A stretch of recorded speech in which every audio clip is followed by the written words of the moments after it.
Shalom, saya terus mendorong Anda untuk senantiasa menaruh pengharapan Anda kepada Yesus yang selalu memperhatikan kehidupan Anda. Bersama saya lagi, Anta Kirana, inilah program Winning Message. Seorang anak yang takut gelap diminta oleh ibunya untuk mengambil sapu dari dalam gudang. Anaknya berkata, "Mama, saya nggak mau gelap." Sang ibu pun menjawab, "Jangan takut, Yesus ada di sana."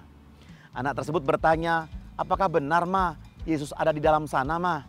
"Ya, Yesus ada di mana-mana dan Ia akan menolongmu ketika kamu membutuhkannya." Itu kata ibunya. Kemudian anak itu pun berpikir sejenak dan berjalan menuju pintu gudang belakang yang gelap. Sambil membuka pintu sedikit, lalu anak itu pun berkata, "Yesus, jika Engkau ada di sana, bisa tolong ambilkan sapu untuk ibu?" Bukankah kegelapan yang membuat 10 pengintai takut memasuki tanah perjanjian? Yang membuat mereka takut adalah raksasa. Kita tahu semua bahwa ada 12 pengintai yang diutus oleh Musa ke tanah Kanaan untuk mengintai kota tersebut. Ya, firman Tuhan berkata, "Suruhlah beberapa orang mengintai tanah Kanaan yang akan kuberikan kepada orang Israel. Dari setiap suku nenek moyang mereka haruslah kau suruh seorang. Semuanya pemimpin-pemimpin di antara mereka." Bilangan 13 ayat yang kedua.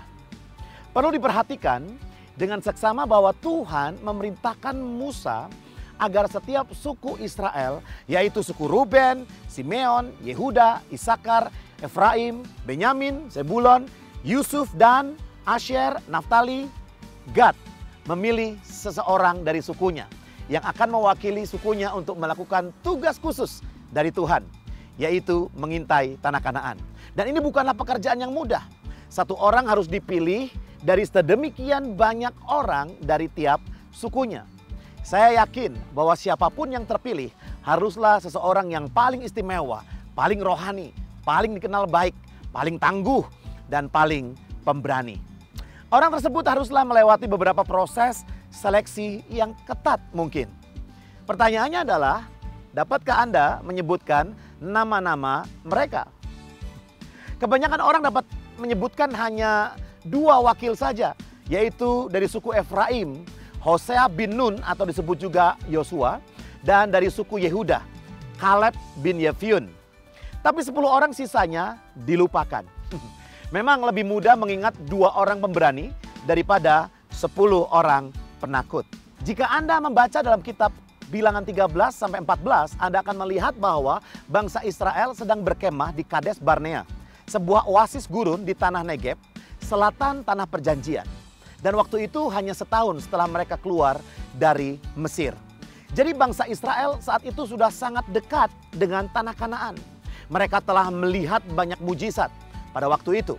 Seperti laut merah terbuka, terbelah, air keluar dari batu, mana dan burung puyuh turun dari langit setiap hari, tiang awan di siang hari dan tiang api di malam hari. Telah mereka saksikan dengan mata kepala mereka sendiri. Mereka juga telah melihat keperkasaan Tuhan ketika melawan bangsa Amalek dan menang hanya dengan Musa mengangkat tangannya.